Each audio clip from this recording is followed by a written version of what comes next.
He brought her roses every Friday. And broke her ribs every second Saturday. You won't believe what finally made her fight back. The kitchen smelled of chicken, garlic, and something old. Maybe it was hope. Or the leftover fear hiding under Linda's concealer, the kind she could apply in 30 seconds even with shaking hands. She set the table like peace depended on it. Knife to the left, fork to the right, napkin folded perfectly, a single flower in a glass between the salt and pepper, because John likes it that way. "Mama, why do you always do that?" asked 6-year-old Sarah from her stool. "Because it makes Daddy happy," Linda replied. And when Daddy's happy, she stopped herself. No need to finish that lie. John entered in slippers like a king, tall, neatly combed, with a public smile and private fists. "Where's dinner?" "It's on the table," Linda said softly, with the precise tone she'd mastered, not too firm, not too weak. They ate in silence. Sarah talked about preschool and drew shapes in her mashed potatoes. Then Linda slipped up. "John, maybe we could take Sarah to the zoo tomorrow?" He paused. Napkin to mouth. That sniper stare. "Plenty of free time, huh?" Not a question. A loaded gun. Later, as Linda stood at the sink, he came up behind her. "Quiet. Close. You trying to make me look like an idiot in front of the kid?" She didn't answer. Any answer was the wrong one. He hit her. Once. Enough. Sarah cried in the other room. Linda closed her eyes, not from pain. From habit. That night, after she put Sarah to bed, she opened her laptop. Searched, "How to fake your death and not be found." Deleted it. Typed, "How to escape with a child and never be tracked." Then stood in front of the mirror. Her cheek was already swelling. She whispered, "You're not dinnerware. You're a human. And a mother." What happened next changed everything. You won't want to miss what comes next. She finally said the word no.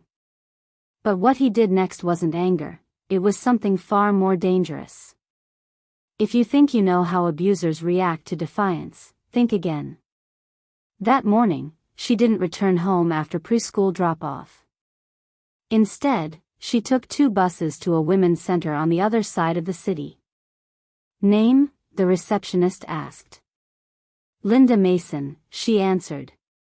"Reason for visit?" "I need to stop being afraid." In a counseling room that smelled of cheap coffee and worn-out hope, she finally said it all.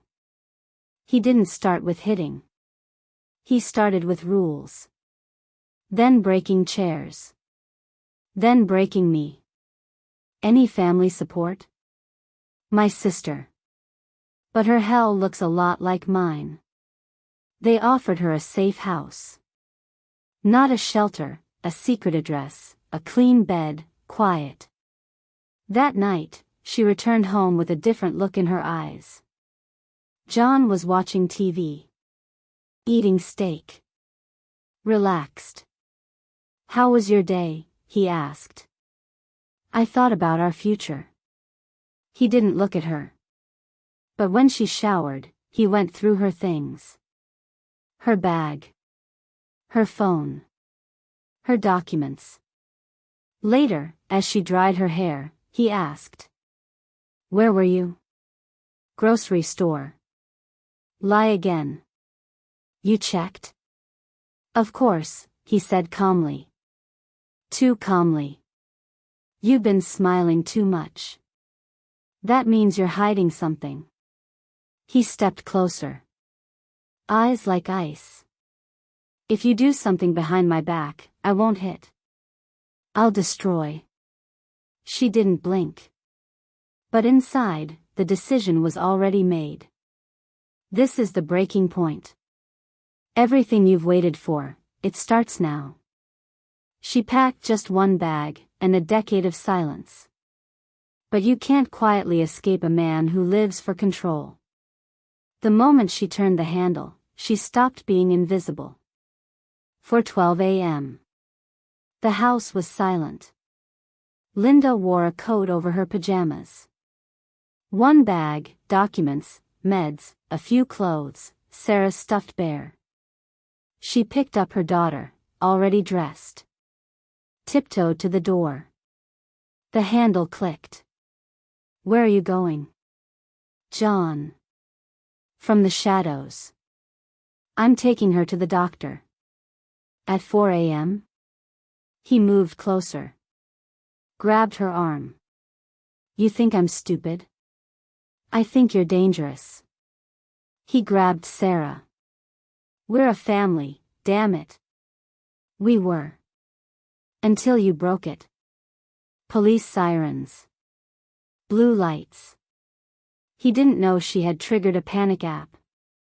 He screamed. Cursed. They arrested him. She left. With Sarah. With a bruise. And with her spine finally straight. That night, in a clean bed, Sarah asked, "Is this our house now?" "No, sweetie. This is our start." And just when she thought she was safe, the past showed up in court. What happened next, you won't believe. She thought escaping was the hard part. But then the court asked, "Where's the proof?" You'll be shocked who showed up to defend her abuser. The shelter smelled like detergent and caution. Then the lawyer called. Trial's on Friday. Anne. John brought a witness. His sister. Joan. Linda whispered. She stayed in our guest room when her husband hit her.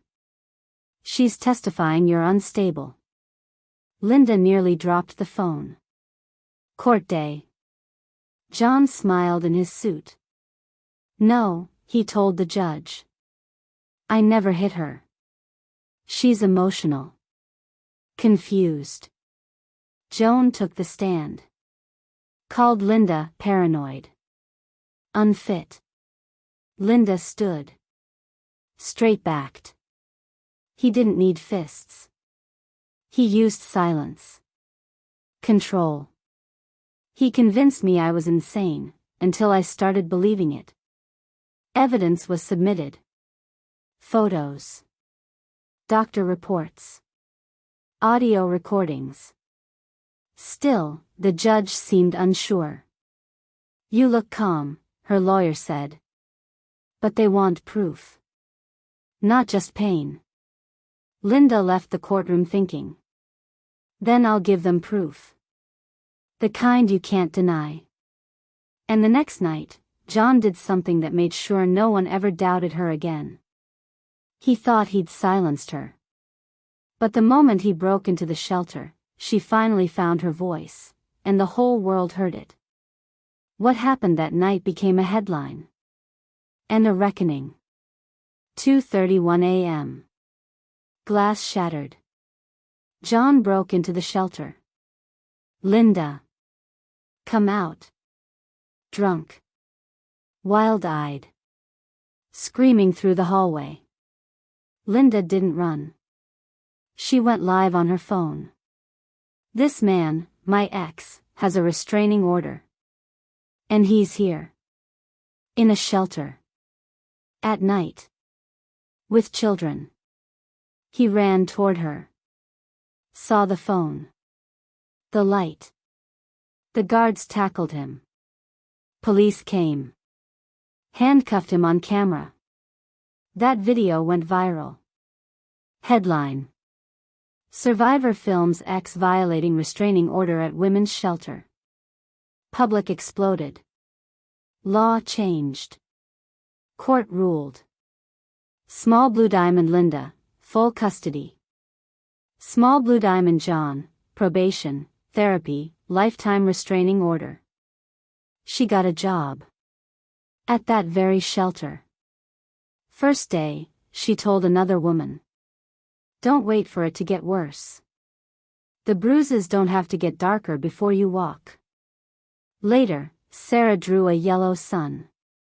Why yellow this time? Because it's not scared anymore. The end.